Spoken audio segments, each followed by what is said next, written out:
walk into a Target, you'd be like, I'm keying this motherfucker's car.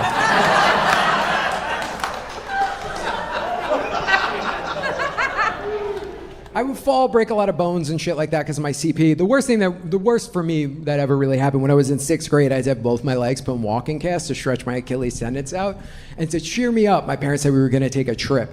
Now, in your logical 12-year-old kid brain, when you hear trip, where do you think we're going? Exactly, the Hooters on Staten Island. I don't know, you guys all did that at once. That was fucking impressive. And here's the thing, I'm 38 years old. I still wonder to this day sometimes who pitched that idea, my mom or my dad. Because think about that. Well, I was in that doctor's office, having my little fat kid legs taped up to look like giant cannolis. One of them had to be out in that waiting room like, hey, wouldn't it be funny we take the boys, see some boobies?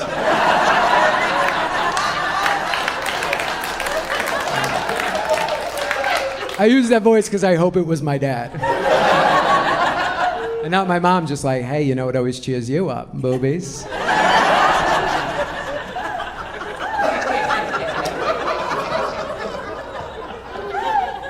And as soon as we walked through the door of this Hooters, my parents lied to these waitresses and told them it's my birthday. Do you guys know what they do at Hooters when it's your birthday? They make you stand on top of a plastic chair and you air jerk off salt and pepper shakers while they sing you happy birthday. Yeah, like I had to do that shit in front of my mom and dad. And I was 12. It wasn't like I didn't know what this was. It was the year jerking off showed up. And it showed up in a big way. Like the two biggest things that year in my room were masturbation and Oasis's Wonderwall. Yeah, it was a constant champagne supernova. My dad's a man's man, too. My dad's a guy's guy. My dad's a New York City firefighter and a blue-collar Republican. I'm a New York City liberal, and I do this for a living. I know, it is funny. Sometimes I do think to myself, like, is there any way you could be a bigger disappointment to your New York City firefighter father? Then I think, yeah, gay terrorist. Which, by the way, is what my dad calls a yoga instructor, so... Very progressive, man. My dad, like, I love my dad. I love hanging out with my dad. The only problem is when we hang out, sometimes my dad's guy friends come, and they're all like the types of guys who would like smack a chick on the ass and be like, hey, what's the matter with me? What's the matter with you? That's a compliment. You should smile more. You got a pretty face. Gentlemen. And we were at this Yankees game a couple summers ago, and this dude was like, hey, what do you do for a living, pal? Huh? What do you do? You make something with your hands? What do you do? And I was like, oh, I'm never gonna tell you. And he was like, come on, what do you do? And my dad, the Judas, sold me out immediately. He's like, oh, him? He's a comedian. And they're like, oh, you comedian? Tell us a joke. Funny guy. Come on, Andrew Dice Clay, tell us a joke. To which I was like, oh, no. And that guy got pissed. He was like, sure, whatever, you're a comedian. Then he got up to get everyone else beers. But right before he leaves, he just leans in, taps me, and goes, woof, I'm sweating like a Jew in an audit here. Yeah, and they all start hysterical laughing. And then another one of them taps me and goes, now that's a comedian. No, it's not. That's just a racist with good timing. That's it.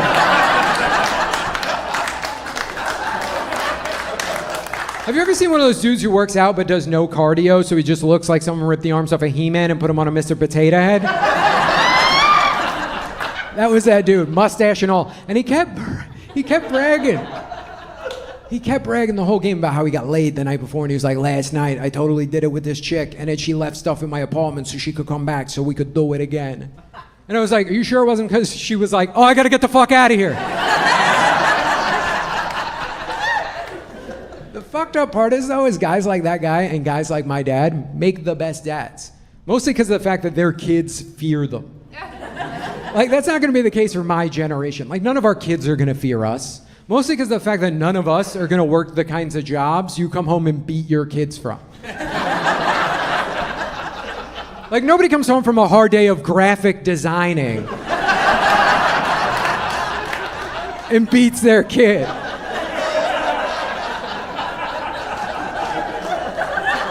Like, you've never heard anyone be like, oh no, look out, Dad's Photoshop crashed.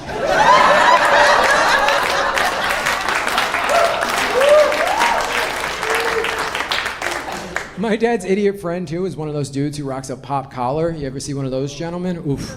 Yeah, by the way, if you don't know what the pop collar means, basically what the pop collar means is that guy is 2 Bud Light Limes away from telling you what he really thinks about Puerto Ricans. He's racist.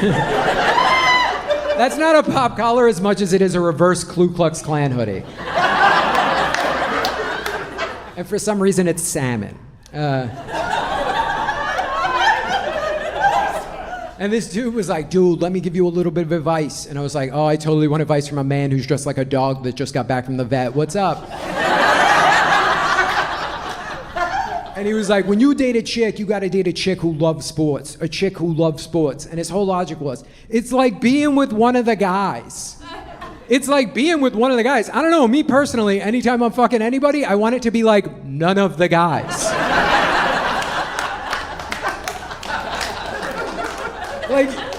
Like you're never gonna hear me say like, oh, wait until you meet my new girlfriend Jessica. You'll totally love her. She'll totally remind you of Greg. It's not gonna happen. I did one time go out on a date with a woman who loves sports, and it clearly went terrible, because I'm like this guy, you know what I mean? And about halfway through the date, at one point, this lady just turned to me, and to my face, she just went, you know, they don't make men like they used to anymore. Yeah, I know, to my face. But the fucked up part is I totally had to agree with her. Because if they did, I would have had to hit her for having an opinion on men.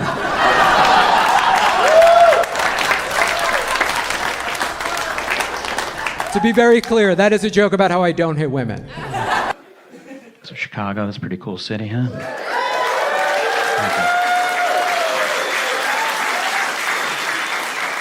I took a pandering course earlier, and they said to say that on stage. How much is a house here? What's that? Nine what? $9? Oh my God. Note to self, talk to someone else. Apartment just sold in New York City, bought by a hedge fund manager, $238 million. 24,000 square feet. If I had a 24,000 square foot apartment in New York, I'd still be telling people from out of town, I'm not really set up for guests. Yeah, it's just a 1-bedroom apartment with 53 home offices. Yeah, you're welcome to crash, but you'd be sleeping with your head on a fax machine. Yeah, the upkeep must be ridiculous on that place. You'd be at home, honey, want to go to the movies today? I'd love to, but we really need to go to Bed Bath & Beyond to buy 35,000 Swiffer sheets. I can't even imagine a 24,000 square foot apartment. My apartment is 800 square feet, and I'm a celebrity. Do I have to become a hedge fund manager to get a bigger place? Or worse than that, find out what a hedge fund manager is? Again? Tried like 500 times. People start explaining to me, you know, it's not gonna happen. I'll try again in 6 weeks. Everything's expensive in New York. I went to buy new glasses, eyeglasses, went to a boutique place. I go, how much are these glasses? The guy said they're $1,000. I was like, oh, that's kind of expensive. He's like, well, think of it this way. You'll have them for 3 years. It's like $1 a day. Well, when you put it that way, it sounds more expensive. If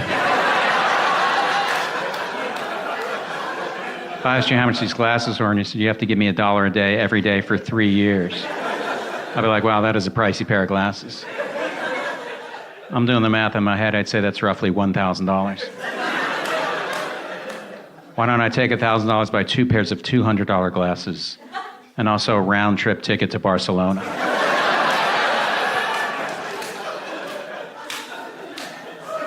No, I'm glad we're traveling again. A few years ago, I went to Bangkok. Almost didn't go. Saw a video on YouTube called The Scams of Bangkok. This dude was a little paranoid. He's like, if you go to a museum and you see someone smiling, total scam.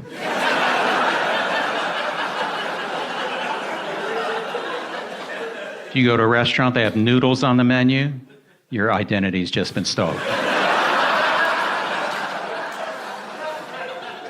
If you show up at your hotel, there's a front desk, call Interpol.